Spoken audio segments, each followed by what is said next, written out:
It's Temple Talk. On today's season finale, we have clothing designer Romello Smaltz. Meet your hosts, Jackie Rappaport, Baker McNamara, Connell O'Brien, and Cameron Scrivens.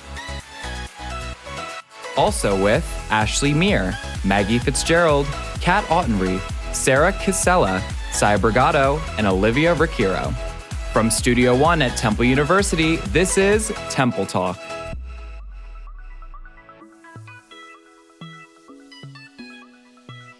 Hello to all of our lovely viewers and welcome back to Temple Talk. We managed to keep our energy high throughout this entire season, even all the way up to our last episode of season 8. It's crazy to even just say that.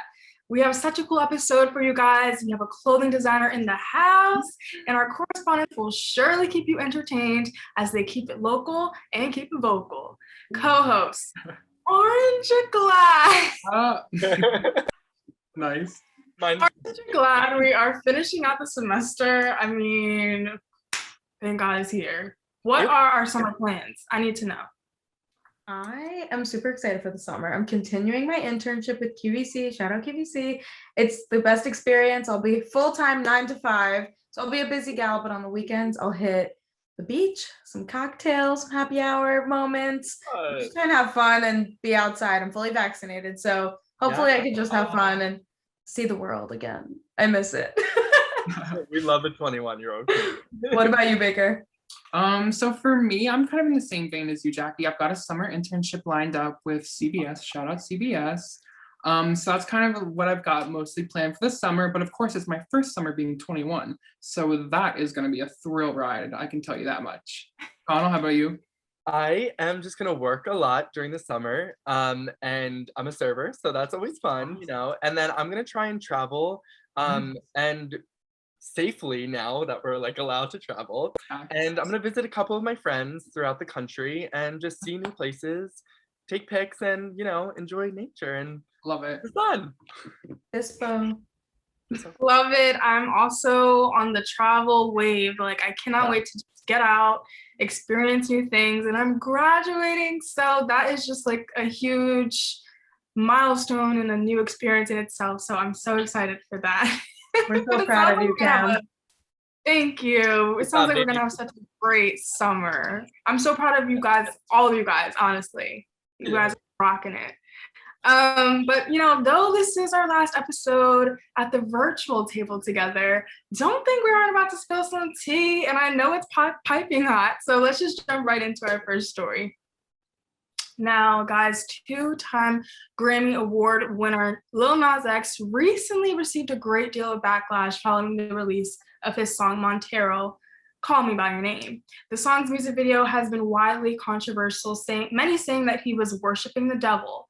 But what really threw things over the edge was the release of limited edition sneakers dubbed Satan shoes that featured a drop of blood in each. Now he is selling t-shirts with the slogan, I heart Jesus, in big letters, and there's just so much to unpack. I feel like there's so many layers. And it all started, I think, a few years ago where he came out and he said he was gay, and that was great. Like, everyone was like, what? He released Old Town Road, and everyone was like, what? No way. And it was a great moment for him. I mean, song after song, he was releasing some great stuff. And we got to this point where people are saying, is he a devil worshiper? He released a song, and Montero is his first name, if you guys don't know. And it's basically a song that kind of represents his old self. He's sending a message to his old self. Now, if you don't have the context and you're watching the music video to Montero, Call Me By Your Name, it may seem a little off. If you don't have that context. But I really want to know, hosts or co-hosts, why do you think the media just kind of pinpoints one thing? Do you think people look to find the negative in things that celebrities do, or what is it? Because he's had a long run now. What do you guys think? Do you have any? I think if you reach any level of fame, you're going to be bound to deal with this kind of public backlash. But that being said, I think he's handling it full of grace. Like the way he's taking on all this hate and this public backlash and turning it into like a joke or a meme or just turning it around to promote his own song is like mind-blowing and genius to me. It's really interesting. I actually really admire him right now. Yeah, absolutely. He is doing absolutely phenomenal. You know, because everyone was like, "Oh, Lil Nas, he's a one-hit wonder," and then you know, kind of like you said, like hit after hit, Grammy after Grammy. And one thing that I find very admirable about him is how open he is about his sexuality. And right now, I think he is going through the process of, you know, talking to his old self, incorporating his old self, and now finding different ways to self-express. You know what I mean? Because not only is he's a rapper, he's in an industry that, you know, is very tough, very competitive, and he is going to be facing a lot of backlash. And I think it's absolutely phenomenal that he is very self-expressive. It is a touchy subject because you are bringing religion into it, and you know, obviously religion is a huge thing throughout the world, and people are very devout to their religion. And I think that is why it's getting a lot of backlash. But I think one thing that is potentially a problem is that people aren't, you know, really listening to him and listening to the story behind it. You know, they just see this one thing, and it's Cameron, like you said, they see one thing, and since they're in the spotlight, it's attack, attack, attack, attack, attack. Maybe he overstepped. What do you guys think about that? Well, he handled coming out so well. I mean, he said, "This is who I am, and I'm proud." And people were like, "Whoa, this is a Black country star, and he's gay. Like, this is crazy." But the thing that gets me every single time is everyone saying how everyone tells gay people that they're going to hell, that they're not loved, that they're not right. And then when he's promoting this, they're like, "Oh, well, you can't be talking about Satan. You can't be talking about the devil. That's bad." And it's like, well, then where do you really stand? And the thing for me also is, you know, we know the song kind of got shut down from different platforms, but I was in the car with my friends and we've been listening to the radio because sometimes creating a playlist is too stressful when you're driving. But, well, obviously other people have the phone. But we heard it on the radio, like after all of this controversy, and we looked at each other and we were like, wow, we are so happy to be hearing this being played because he deserves it and he's speaking his truth, and for that to be out there, like, we're so happy. And you know, he's being honest with himself and the world. And so how many people relate to him? How many people need his voice to feel empowered? And they're like, yes, like, we have been shamed like our whole lives by so many different people, and now we can be ourselves. You're telling us to be ourselves and, you know, say screw all the bad stuff that like that's been put on us. I'm happy for him, and everyone go stream the song. I mean, it's catchy. Yeah. Yes, and honestly has just been like so big. I think people want people to be so honest and celebrities to share their lives, and once they do, then they get judged. Like, so what do you want? What do you really want? But how about this? Everybody who's been talking about him and streaming his songs, you're giving him his coins. So there's really winning. Absolutely. At the end of the day, he wins. Absolutely. So, guys, moving on to another topic about sexuality and identity. Former Bachelor star Colton Underwood recently came out as gay in an exclusive Good Morning America interview. Now, in the interview, Underwood said he came to terms with his sexuality earlier this year, and he is the happiest and the healthiest he's ever been. What do you guys think about this, and what might this mean for the future of the Bachelor and Bachelorette franchises? Oh, a lot to unpack. Pop off. I go first. I am very passionate about this topic. First, I just wanted to say that a huge congrats to him, because that is very, very, very hard, and I can't even imagine, you know, being someone who was heavily involved in sports and just depicted as this literal womanizer because he was on The Bachelor, you know? Kudos to him. That is not easy, and he definitely needs to be applauded for that. He's bringing a lot of light to a lot of boys and men that are struggling and that are surrounded by a lot of straight men that might be, you know, homophobic, or families that might not be very accepting. And that is so unbelievably beautiful and so important. So he has a Netflix show, right? Netflix show being announced right after he comes out and the GMA interview. I don't know how to feel about that. Coincidence, right? Weird. I just don't think it's fair that you know, a cis white man is having a full-blown TV show for coming out when we have people of color and trans people being murdered because of their sexuality, and in communities that they are not accepted or embraced or loved by family, community, friends. And this is what Netflix is putting their money towards.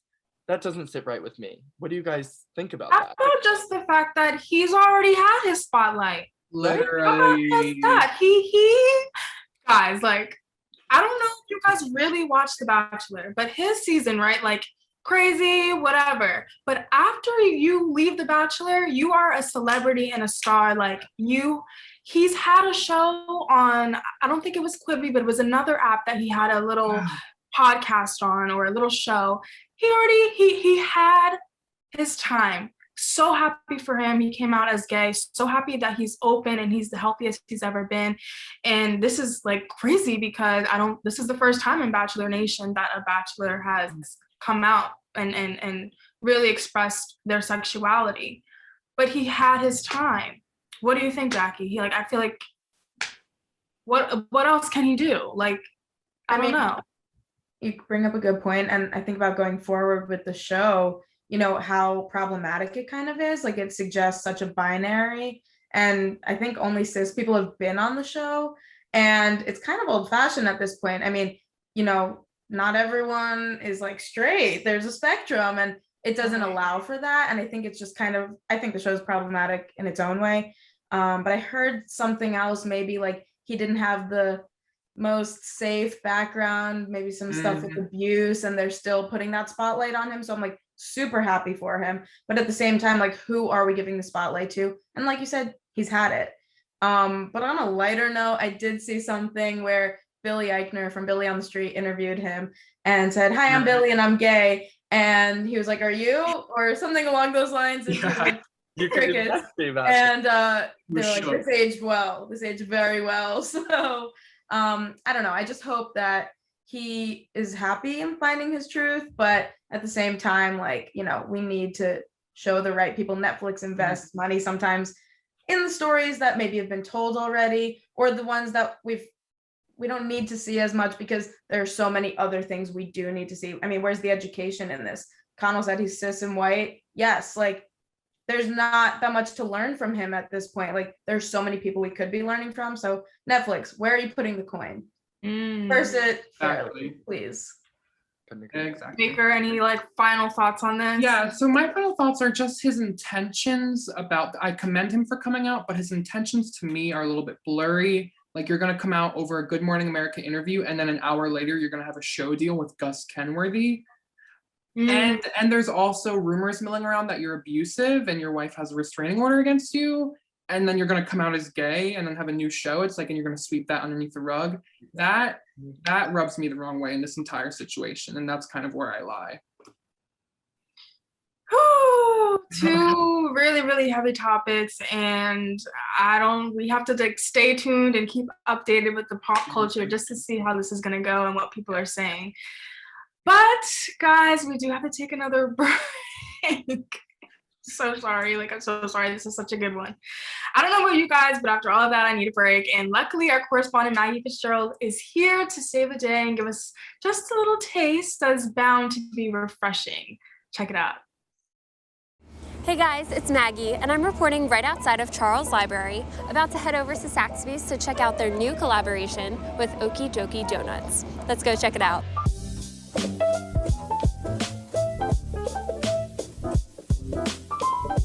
Saxby's is no stranger to the coffee lovers of Temple's main campus. Located on the Chorus Walk and operating 7 days a week, this small but mighty experiential learning cafe serves as a quick stop for both students and professors alike. Saxby's Coffee has recently teamed up with Okie Dokie Donuts, a local Philly-based artisan donut shop, to deliver not 1, but 2 donut flavors in-store every week, as well as their newest coffee creation, the Donut Steeped Cold Brew. This is not your typical morning coffee. This cold brew is made with donut-steeped oat milk and vanilla, featured in a different flavor of the week that you can find on the Saxby's Instagram every Sunday. This week's flavor was cherry lemonade, so of course we had to try it. It is so smooth and pretty sweet, but not too sweet. And I love sweet coffee, but I totally recommend this to all Temple students or anybody with a Saxby's nearest to them. It is delicious. We also got to try Saxby's Donut of the Month, the Birthday Cake Donut, and their Donut of the Week, Mango Chili. The birthday cake donut is made of funfetti cake with strawberry glaze, topped with rainbow sprinkles. Okay, so the nice girl said the mango chili one tastes like glaze. The mango chili donut is made of mango cake spiced with cayenne, ginger, and nutmeg, topped with mango glaze and Thai chili sugar salt. With my lovely sister's second opinion, we both agreed the birthday cake was our favorite. Alright guys, now that I have my daily dose of caffeine, you can find me hitting the books in Charles Library. But make sure to go to Saxby's and check out the Donut Steep Cold Brew yourself. Until next time, I'm Maggie Fitzgerald, reporting for Temple Talk.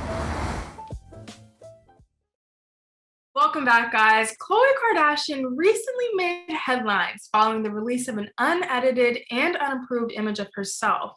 Now, Khloé clapped back at the haters by posting videos of herself to social media with the caption, "Yes, I did a live to show you all this isn't photoshopped." The drama comes after years of Khloé being criticized for her looks and alleged plastic surgery rumors. When mixing social media, body image, and the Kardashians all together, we could be here all day. Now, let's start off simple though. What do you guys think about Khloé's clapback to the photo, or just any ideas in general? Because this is crazy. It's bold. It's very bold. You know, she clearly feels a certain way and she's going to let us know. Really quickly, on the other hand, completely, there are people on social media right now, on TikTok specifically, that are posting realistic videos of their bodies, ingrown hairs, unshaved armpits, you know, acne, like real stuff. And they're doing so much more than she is by fighting back to the world when none of us care, because in a way, I think we kind of all have them written off as photoshopped, full plastic surgery, and like, respect. If you want to feel better about yourself, like, do what you need to do. If it makes your day better that, you know, you have less like hip in a picture, or, you know, higher, whatever, like, go do your thing. But like, who cares? Like, she's not helping real people by clapping back. She's helping her image, which you do you, but do you really need to protect it anymore? Like, we know who you are. You can get anything done. So like, just stick with it. Like, we know what's up. And like, I wrote a paper in class actually recently about Kylie and how negative I think how negatively she's influenced younger girls. The filters on top of the makeup and the plastic surgery, come on, you're setting them up for like so much insecurity and feelings of failure. So I think it's all in the family, and like, yes, I love them, but like, I see how they're problematic. So I think she could have chilled a little bit more, but at the same time, I respect her choices and she's allowed to look and feel how she wants and have whatever out there on the internet. But she has less freedom than we do. You know, there are paparazzi. There are reasons for her to be more exposed than for us to. So, you know, you do you. What do you think, Hannah? I see you getting excited. Because at the end of the day, like, we need to keep in fact, like, remind ourselves she is a person, you know, and no matter how much, you know, plastic surgery she gets, you know, she still has a image of herself and she still has, you know, thoughts, and we don't know what they are. But on the flip side of it, Jackie, completely agree. You know, with what I just said, yeah, everyone, or, you know, most people struggle with body image, but why she just, personally, I don't think she should be saying anything, only because she does have the privilege and the you know, the access to get plastic surgery or, you know, very fine-tuned the way she wants to look. And so I just don't think she should be the, you know, the star icon for body image. I have to agree 100%. I agree because here's the thing. She should have kept her mouth shut. Yep. You have the whole Kardashian family, Jenners, everybody. They made a name or an image of perfection in very young, impressionable minds, right? So growing up and everybody's watching the shows and seeing how they got famous off of Kim Kardashian, you know, doing what she had to do on a tape. And the images started rolling in. They got plastic, it's clear they've gotten plastic surgery. Now, Khloé, she's got a brand called Good American, and she's promoting like athleisure stuff sometimes, but she's working out, but she didn't really work out to get that body, right? It's so many different layers to things like that where she cannot speak if they make a living and a brand off of their image and their body image, and people just being obsessed with that and striving to get to that perfection. It's not okay. I think, yes, she's a person at the end of the day, like, and if she wants to get plastic surgery, she can do that. If she wants to whatever. But like, because of the background of the family and the fame, you can't say anything. Like, you just can't. I'm sorry. You guys have made millions, maybe totaling up to like billions at this point. Billions. You can't. I have to jump in again real quick. I'm sorry. There must be so much anxiety and insecurity though over one picture. If she really thinks one picture is gonna ruin her image or her career. Like, right. It was one, and I don't think it was that bad. We all thought she looked beautiful in it. That was the other thing. Yeah. She looked good. We have the receipts. Really? She looked good. Baker, go ahead. The edits are needed. The edits are not needed. I know. For me, it's just like the cognitive dissonance of posting that. Like, babe, you're going to post that when your family for years has perpetuated this obscene body image and like beauty standard. I don't know, like that, like what's not clicking for you, Khloé? Because it's like, babe, you were a huge reason why this exists. So I'm not really sure what you want me to say to you, baby. I mean, I'm sure you feel some type of way, and that's totally valid. Like, you can totally feel the way you feel about your image. I can't even imagine what it's like to have that many eyes on you. But I don't have that much sympathy when you're part of the structure that has created the modern beauty standard. You know? Yes, and the last thing that I'm going to say about this, it's I understand the fact that even just watching the show, Khloé looks different than the rest of her sisters. She's always been picked on about having a little bit of extra fat on her, and in comparison to her other sisters. Yes, she has been picked on and torn apart by the media. So I understand maybe why she is have a lot more insecurities, but still, at the end of the day, like, your whole family, your last name, body image, like, it's been misconstrued. Just don't speak on it. It's just our opinions. Yeah, and I completely leave that alone. Completely agree. And I honestly think at the end of the day, I mean, who knows if she's gonna talk more about it. She probably shouldn't. I think she should move on. Leave it alone. But I said leave it alone, Khloé. Leave it alone. Yeah, leave it alone, Khloé. Come on, girl. We love you, trust me. And you are very, very attractive. And you were so beautiful. But I do think it might have been out of a pure, and Cameron, like you just said, like, she's always been the one that's been picked on for being bigger and, you know, not looking like Kim and Courtney. Wow. Kim and Courtney. You watched the show? No, I'm kidding. all 20 seasons, babe. But I do think it might have been out of a little bit of defensiveness, you know, and I think it might have evoked something within her that was very sensitive. But again, like we all just said. And if that is the case, though, she has all these insecurities, that's the issue. Mm-hmm. That's the issue that we all are having. And they started a trend. Yeah. Full circle moment. Full circle moment. They need to check themselves. Yep. We have to move on really quickly. Gotta get this story because it's Ariana Grande. Who doesn't want to hear about Ariana Grande? She is back in the headlines recently after announcing that she would join the hit singing show The Voice for their 21st season as a coach. Ariana will now be a part of a long list of judges in the show has, including Miley Cyrus, Gwen Stefani, Shakira, Alicia Keys, and oh my God, the list goes on. Co-hosts, or shall I say judges. What do we think of Ariana's decision to be a coach on The Voice? I think that this was a genius tactic on The Voice production team. You know what they're doing. News about The Voice has not touched me since I was maybe 11 years old. First of all, 21 seasons, mind blown. Who knew?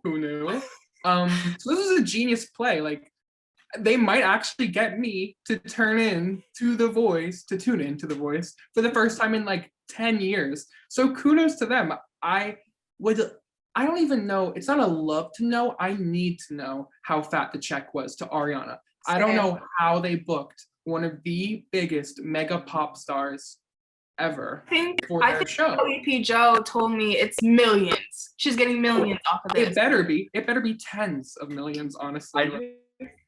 I think it's so funny because, I don't know, I'm a huge Ariana stan, and when I think of her being on the Voice, all I see is her being like, not being able to say anything and just being like, I don't know if you're the best, but I love you so much and you were so beautiful and you were so great, you're gonna do amazing things in life. And I'm like, how is Ariana Grande gonna be able to say no and like actually deeply critique someone? If I'm being honest, I love her and this is so smart and she's going to do phenomenal. Is she up to the plate? Can she come up to the plate? Can she swing the bat? Because this is a very cutthroat, very honest show, and Ariana has the biggest heart ever and does not want to hurt a soul. What do you guys think? She's kind of shy, definitely. She has that reputation. So I think it'll be good growth for her and like maybe getting her out of her shell, making her interact with real world people. And mostly, how good is it going to be for these singers to learn from her?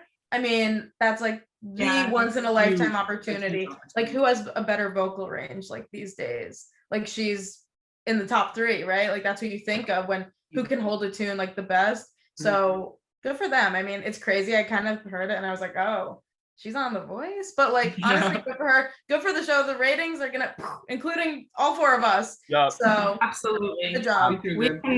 We cannot wait to watch this, and it's gonna be so much fun. Especially Snoop Dogg is gonna be on there. I don't know. We have watch parties. Watch party, please. Guys, we are going to turn our slow chairs back around and gear up for an amazing interview with the Black-owned clothing designer after this break. But first, our correspondent Kat Henry gets the scoop on just how well some people know their pop culture. Take a look. Hey, Temple Talk besties. I'm Catherine Ottenreith, here hosting my official last segment of my Temple Talk career, and I have something to tell y'all.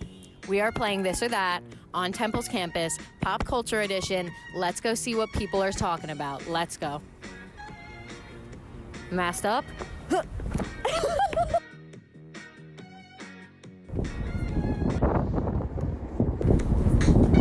have a really important question for you guys. Ariana Grande or Taylor Swift? Ariana Grande. Ariana Grande. She's killing her voice though. She's killing her voice though. We have Mariah Carey. Literally, Mariah Carey is her future, and she's warned her. You heard it here, Miss Grande. You heard it here. New voice coach on the. No, I'm just warning her. I'm so concerned for her. I don't even listen to her. I'm concerned. She needs to be around in 20 years. I need her for my mental health. I need her to be around. Mariah's gone. Her voice is shot. So. This is something I'm passionate about. I have a very hard-hitting question to ask you. Okay. Ariana Grande or Taylor Swift? Taylor Swift. Yes!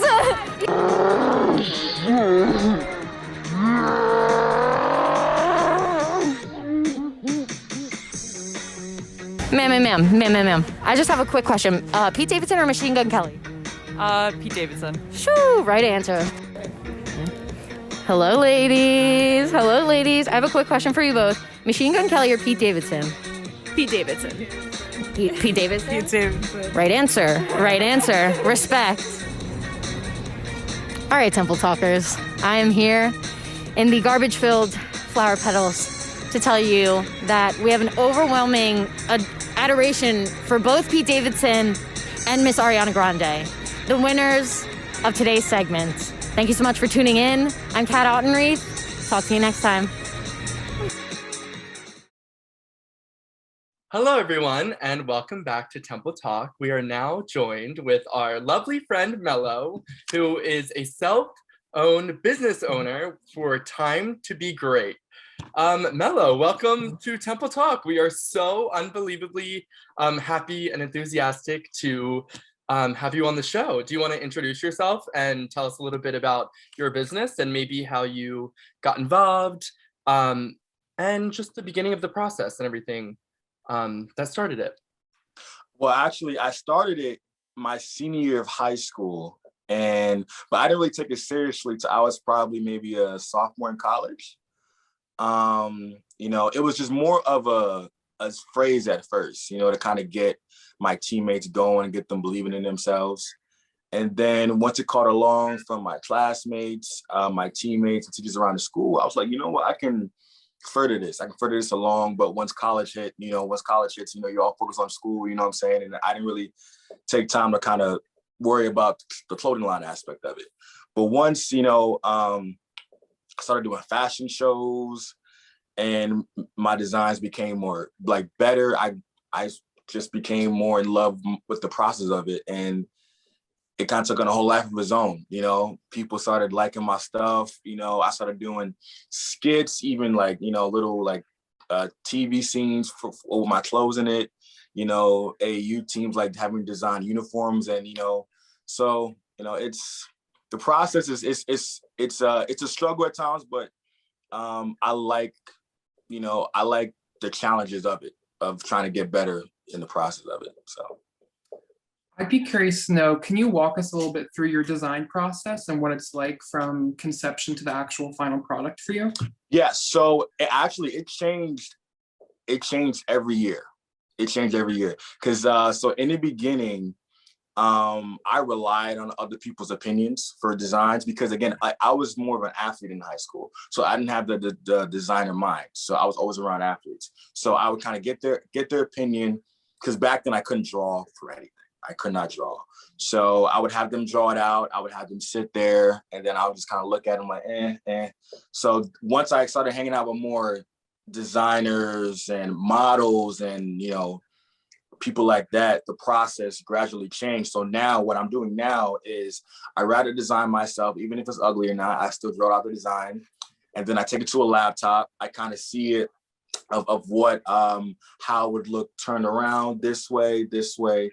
And then I take it to like a factory. Also, like, okay, is this possible? Can we get it in this type of design format? What kind of clothing material is better for this design?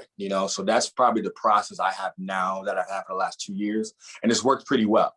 So, but I have the right people around me that give me the right ideas and space of what I can do. So, gotcha. That's awesome. Outside of the people that are around you and working with you, where do you get your ideas, and what sparks your creation? So it could be anything. It could be just as small as just seeing somebody just walk down the street. And, if somebody wears a black shirt, I can be like, I can just turn that into something. It can be very subtle. I can just look at you right now, I can think of a design problem. You know what I'm saying? And so, and I was very happy I got to that point, because I didn't think I could get to that point, because, you see like, if you see like a rapper or a singer, they can get an idea just like that, just off of looking at somebody. And I would be like, so amazing, how do you guys do that? And right now I'm at that point where I can look at something and I have an idea off it. So it could be anything, ocean, river, looking at anything. So.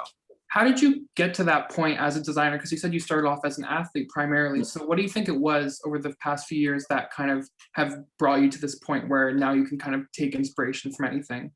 Of me not being as ignorant as I once was.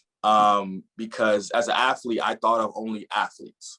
Mm-hmm. I didn't think of what other, because I struggled with a little identity crisis at a point, because I didn't know what else my life was. I didn't think about what other people might want. So I would be around other people and I would listen to their opinions, because before I didn't really care about people's opinions that much. But now that made me a better designer, of getting a sense of what other people would like. And so that was hard in the beginning, because nobody really, no designer really wants to kind of, or just me as a person want to kind of listen to everybody's opinion, because I didn't get down to do what I want to do, but I had to learn that. And it was very hard, you know, it was very, very hard, but it made me a better designer, so. Yeah. And how do you pick yourself up if you feel like you are like, wow, I really have there's no creative spark coming up in mind, or, you know, when you feel blocked, how do you find different outlets and different ideas? Do you give yourself more time, or do you have like different angles? How is that when you feel stuck? Well, it kind of depends on what I'm going through, but usually, because I had a block, actually, it's funny to say that, for the first time from like October to January, like this past time. And I was trying to work it off, but now for the first time, I took a mental break. And that was probably the best thing ever for me, because now I have so many ideas I have right now. But during the time, it was hard for me to kind of walk away, because I didn't really have anything that would spark a process of it. But taking a break from it was actually very, very good. So again, I'm stubborn, so I don't want to take a break, but you know, my friends be like, Mello, take a step back, and then, you know, take some time off, and then usually ideas come to me from that. That's awesome. Out of everything that you've ever done or worked on, I'd be curious to know, what's been your favorite project so far? My favorite project is when, so I got offered to make uniforms for this AAU team in the area. Oh, that's awesome. And that was really, really cool, man, because, you know, you see younger kids, you know, like 14, 15, 16 years old wearing the stuff that you created. You know what I'm saying? And that was my proudest moment, because, you know, that's like a dream, man. You know, it's almost like, you know, if you're a rapper, somebody singing your face, like your song that you made, you know, and it's amazing to see. And like, cause I love giving back to kids that were my age, you know what I'm saying? So, cause when I was 14, 15, 16 years old, you know, I've always looked up to kids that were, went to my high school, or that I knew, and they're doing the same thing with me. So that's why my proudest project of seeing kids wear my clothes and go to tournaments and stuff like that. So awesome. Yeah, I bet. Time to Be Great. What an awesome name. I absolutely love it. Where did the name come from? You know, and does it have a deeper meaning to you? What does it mean to you? Yeah, so just tell us a little bit about that, and if there were options too. How it came about, there was this tournament in Allentown in Cedar Beach, and so me and my friend Chris Barker, his name, and he was struggling a little bit, like he wasn't really feeling confident, and you know, we were down like 10 points with like a couple minutes left, and I was like, just randomly, I said, bro, Time to Be Great, let's go. And so, and that's really kind of how it came about. There's no really special story about it. It's just that. Well, that's special. Yeah, there's nothing really special about it. But I wanted to make it bigger than just an athlete. So I wanted to be like, okay, time to be a great doctor, time to be a great father, time to be a great mother, brother, sister, like in the classroom, stuff like that. I want to go beyond just athletics, where everybody can get a sense, okay, yo, it's not about just you scoring a basket or a touchdown. It could be anything in life. So that's what I wanted to take it as. So that's the deeper meaning now of where it's bigger than just sports. Oh, that's awesome. Yeah, that's great. Well, what has been the hardest part for you as a small business owner? Like, what's been one of the bigger challenges or anything like that for you? The big, what the challenges was earlier on was when people didn't quite take me seriously in the beginning. So, because like Cameron knows, if you knew me in high school, I was very immature and ignorant. So I can see why people didn't take me as seriously in the beginning, you know? So that was probably the biggest block I had to get over, people taking me seriously. But when they see me year after year after year making designs, they're like, oh, Mel's really trying to do something with this. Yeah. So that was probably the hardest thing I had to do. And one other thing, so if people would recommend a color I should make, because I made like these nice hoodies like in black, blue, and white, like safe colors, safe colors. And people would say, like, make an orange one. I'm like, orange?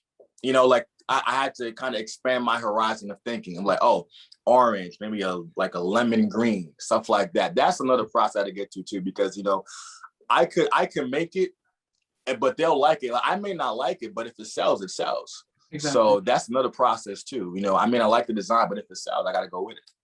Exactly. Really. So obviously, COVID has been such a very hard thing, not only for businesses, but especially for small businesses. So how did COVID affect you? And did the quarantine allow you to have a little bit more time with yourself to spark different ideas?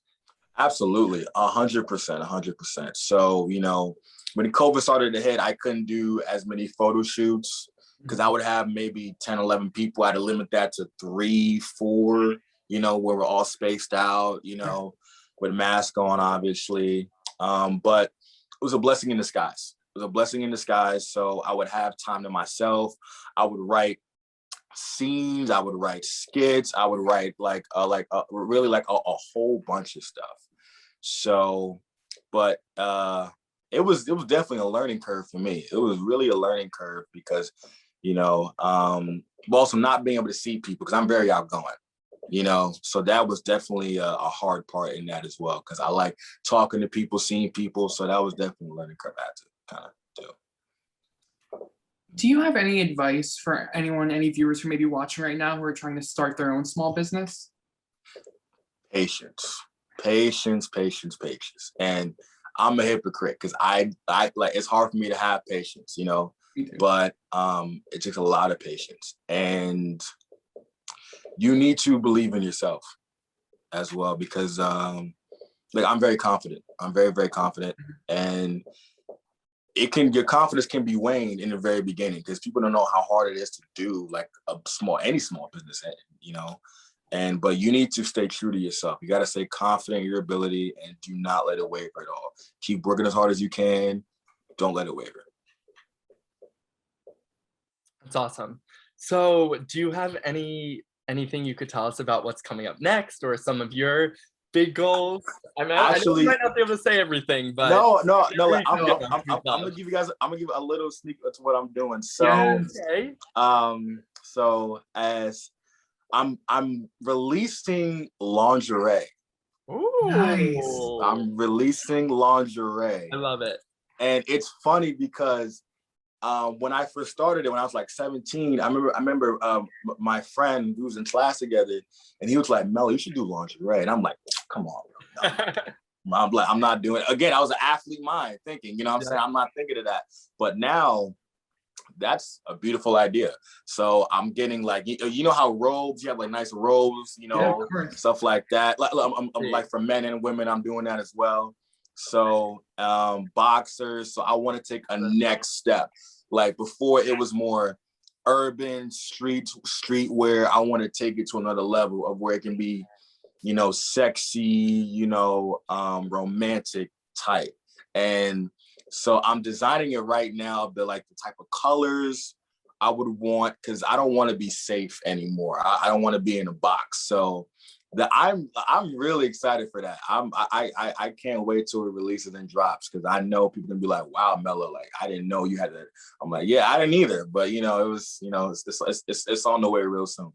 What was the push for you to step outside the box in your design? Because I feel like in anything, you can't be afraid to try things, because I feel like when you kind of limit yourself to like, "Oh, I'm afraid," I don't think you're going to be as successful as you want. It's always going to be regret. So, and for somebody like me of being confident, I gotta talk about how I walk. I gotta show that I'm not afraid to do this. I can go this extra mile of creativity. Because I have the idea. It's just a matter of me executing it. Of like, okay, do I want to do this? So that's definitely it. Yeah, that's awesome. Alrighty, thank you so much, Mello. That's all the questions we have for you today. Thank you so much for sharing all of your knowledge and telling us about your journey. And best of luck to you in all your future with your business and everything. I'm sure you'll be great. So we're going to take a quick break, but let's catch up with our correspondent, Olivia Ricciero, to experience some fun local hotspots that will surely get you relaxed and ready for summer. We'll be right back. Hey guys, so the first place I'd recommended Philly to go to is Sierra Green. Sierra Green is an urban green space that is also known as Philadelphia's Park in the Sky, since it is on the 11th floor of the Sierra Center South complex and has space for people to sit and talk, eat, and even walk and play with dogs since there is a featured dog park inside. It is in University City and it has easy access to parking.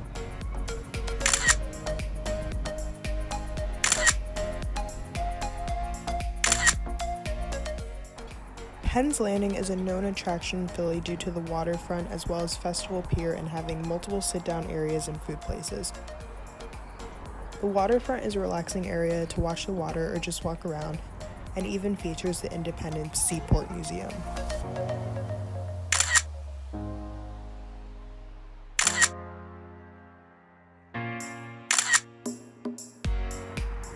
And if you keep walking a little further down, Spruce Harbor Street Park is right nearby Penn's Landing and features space to sit by the water or by the park area. There are restaurants such as Mushulu and Keating's Rope and Anchor, which is right near the Hilton Motel.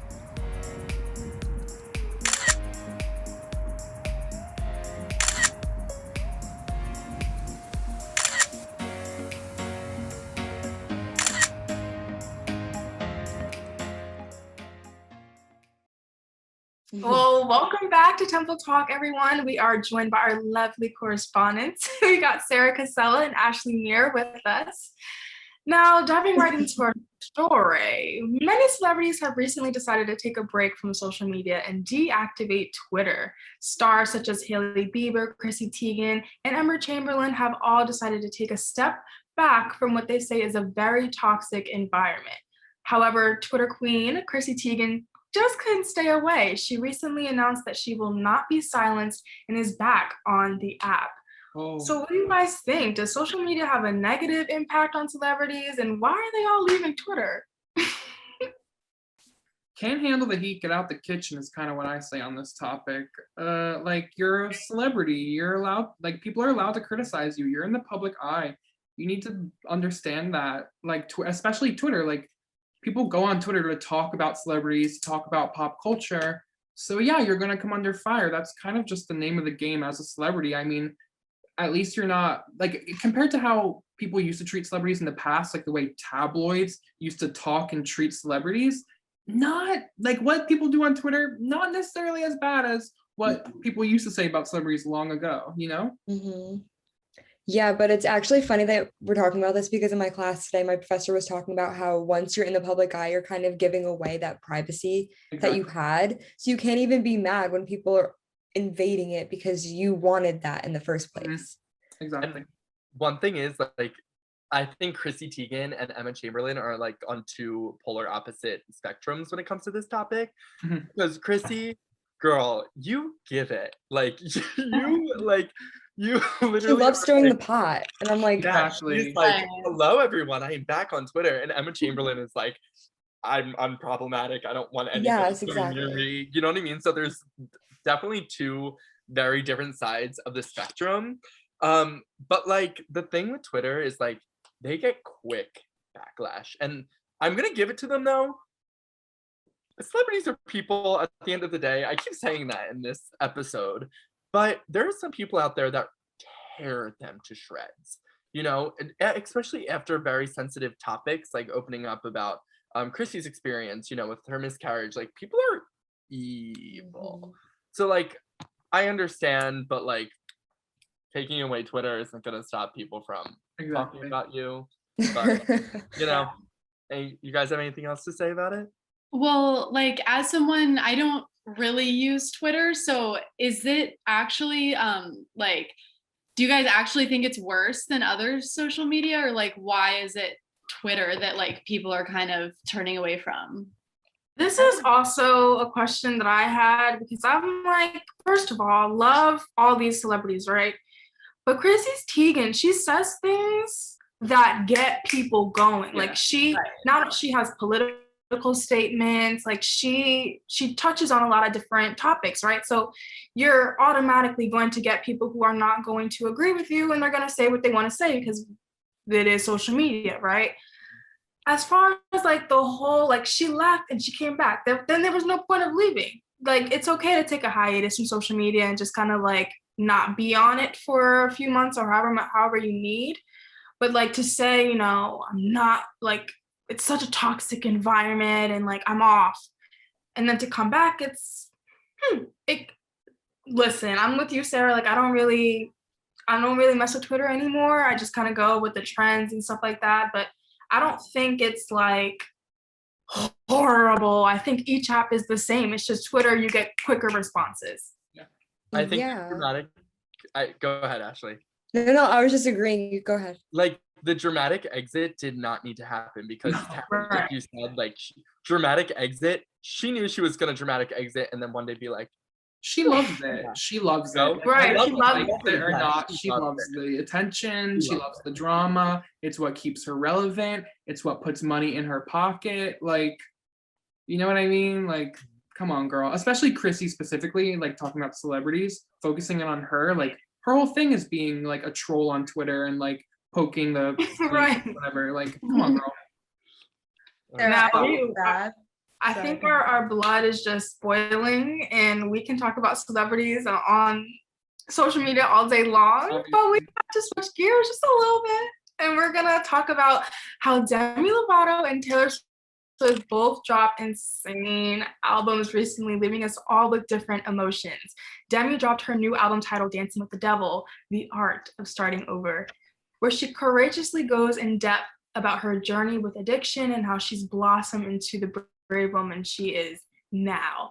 Taylor literally snatched her power back. I mean, literally, and re-recorded and released one of her most iconic albums, Fearless, Taylor's version, now it's called, you know, which touched a very nostalgic side of many fans and listeners' hearts. Did you guys listen? If so, reaction?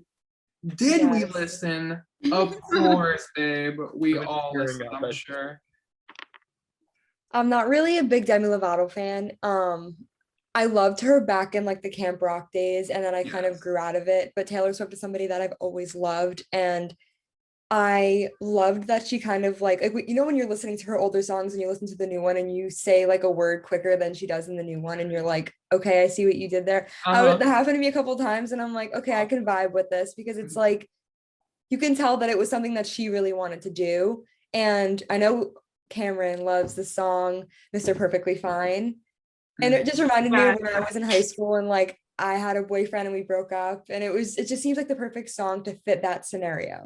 So she literally did the perfect job of repainting who she was when she wrote her first Fearless album. Yeah. It feels so good to have some of her music back too. I think that's like the highlight of it for me. It's like, yes, she owns it again and in her own way, obviously, but we missed it. You know, that whole feud with Scooter Braun was like unreal. And it really shed so much light on like what celebrities go through or artists go through with their music and ownership and like how many gray areas there are. So I'm just happy she's back on. She's a queen. Everyone loves her. And like, there's no bigger release. Like everyone has like a huge release in a way, but like Taylor fans, like they're on Twitter. They're with the opinions. Like they're letting you know like what they think about it. And everyone just has so much love and hype for her. And same with Demi. So I'm super excited for both of them. As a long time Swiftie, this was like getting a beautiful, amazing gift from an old friend, like so sentimental and perfect. Like Fearless was the first ever like album in my life that I can remember like buying, and not just like a single or two. Like I had that CD, it was in my little CD player. I was dancing around my room to Hey Steven, little third grade me. So being able to like hear those songs with like a little bit more maturity to them, like obviously her voice is matured. Oh my gosh, it just was so special to me. Like it completely moved me. Like so many of those songs brought back so many great memories, and like looking for the little nuanced changes that she put in each song, like you were talking about, Ashley, like saying a word a little bit quicker or like cutting off the vocals. Oh my gosh, it's like so much fun to me. It's like I'm looking for, like I'm on a scavenger hunt break basically. So yeah, and Demi, I've been loving her docu. Her album compared to Taylor, for me, I'm just a huge Swiftie fan, fell flat, but kudos to her on her new album, seriously. I am both a Swiftie, I'm Lovatic. So Levatic. Okay, that's I was gonna say Levadinator. Levadinator. Inside joke. You have to be there. If you know, you know. One thing I love how Taylor added new music to the album. I think that was something that was so special. I could talk about both forever, but I do want to mention Demi. Personally, as someone who was Demi was the first artist I've ever saw. I want to say it was August 1st, like 2007. She opened up for the Jonas Brothers, and I remember she was late on her flight from Texas. I just love her, and seeing her grow. And this album, Dancing with the Devil, The Art of Starting Over, you know, the first 3 songs are very, very, very so raw, so vulnerable, so personable, and then she goes into this funky pop, you know, part of a new album. And, you know, she literally, one of the songs she has is Butterfly, you know, and she talks about how she literally is shedding her skin, and she is now the person that she has always strived to be and become. And now she's fully living her truth, you know. And I think this album is also allowing her to have, you know, a huge stepping stone of saying, you know what, I just dropped this album, The Art of Starting Over. I'm cutting my hair. I'm becoming more confident with the person I am and my struggles and, you know, her sexuality. And I don't know, I'm just very happy for her. And this album, I think, was just the final stepping stone of like Demi coming together and being like, I am free. And I don't know, it really warms my heart to see her being this happy. Sorry, I just really went off about that album. It's very special to me. Listen if you haven't. Well, Sarah, do you have any comments on the albums? I mean, even just like growing up and seeing the two. No, yeah, I agree with what Baker was saying. Like the Fearless album, I feel like is probably the album I remember most from like we literally grew up with that music. So it's like ingrained in my head. So listening to it again was so crazy. But yeah, also been loving Demi's docuseries. It kind of like introduced her to me, which is really cool. And then like listening to her album was really special. So yeah. Also in agreement, I love the docuseries. If you haven't, I would say watch the docuseries before you listen to her album. Everything kind of clicked for you. I started crying at the first song. I think it's called Anyone. But in comparison to the two, I'm like definitely leaning more towards Demi just because it's new. And it's a rebirth of Demi. Like she went through so much and now here she is. But Taylor did go through a lot too. I mean, her whole rights were taken away from her, but she bounced back and she gave us something good. So kudos to the both of you guys. I can't believe I'm saying this, but thank you everyone for tuning in, and special thanks to our guest, Romello Smaltz. That's it for this season. I just have to thank everyone here at the table. I have to thank George Cummings, TUTV, Joe. I mean, we have such a lovely team. It's crazy. Like this is family. So it's weird that I'm just wrapping up the last episode of season 8 and wrapping up my entire journey with Temple Talk like almost today. So thank you guys so much for just being so wonderful and Temple talking with us. And we will see you guys next time or next season with new faces and new stories to tell. Keep up with pop culture and follow us on Instagram at Temple Talk TV. Thank you guys so much for watching this. This has just been a crazy journey. Thank you. I can't say thank you enough. So we will see you guys next time on Temple Talk.